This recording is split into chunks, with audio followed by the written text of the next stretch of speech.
Hey, how you doing? This is Darius from dbdsp audio, and this is a demonstration of the functionality and features of NeuralOutboard for lemon squeezy.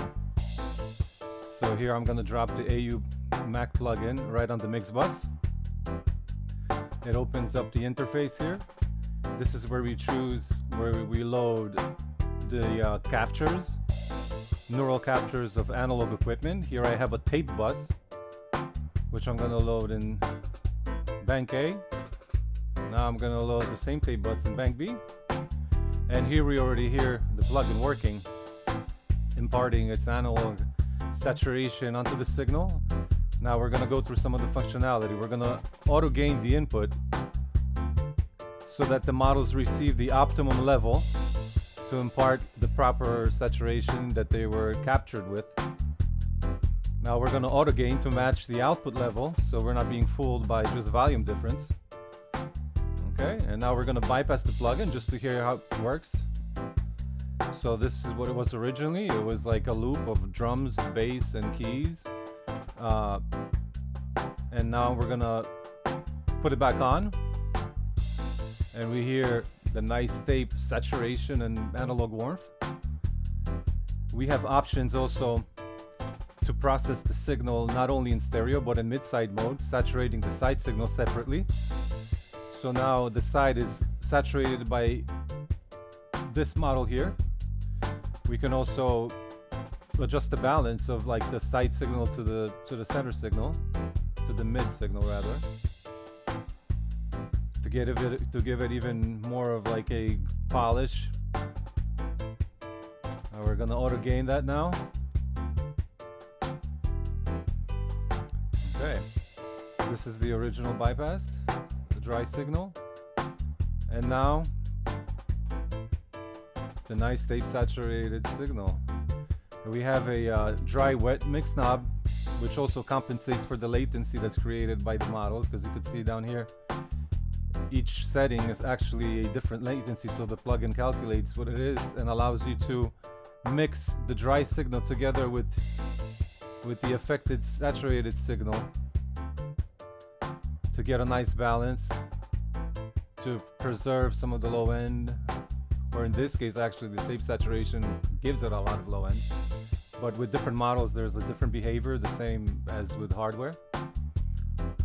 Okay, so now let's talk about oversampling. You have real-time and offline oversampling. Well, let's switch to that. Now we see, of course, there's more latency created by the oversampling, but we're still able to control the dry wet mix without phasing issues because the plugin calculates for the latency differences. Of course, we can audition the mid signal by itself, the side signal, because right now we're in mid-side mode.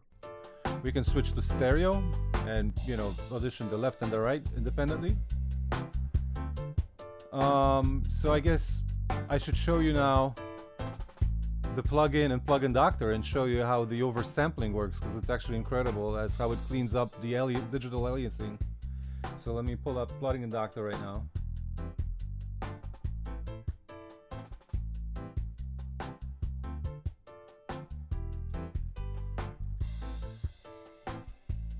All right, let me bring it on screen here, and we're gonna open up. Well, first, yeah, let's open this up. How about this? Let's make a save this preset that we've made here. So we're gonna save this as tape.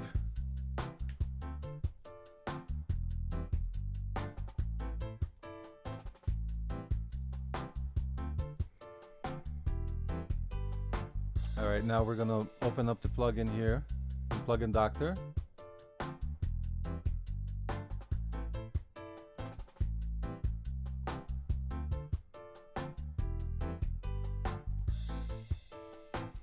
Okay, there it is. We're going to open up this tape preset we've created. By the way, there's a user manual here. You can refill the folder where you're saving these presets. These are some of the presets that I've made of neural models. So here's the tape here.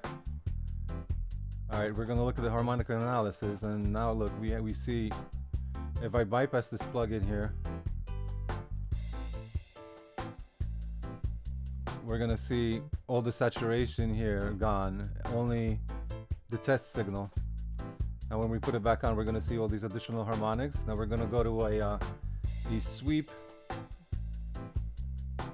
test to test for aliasing.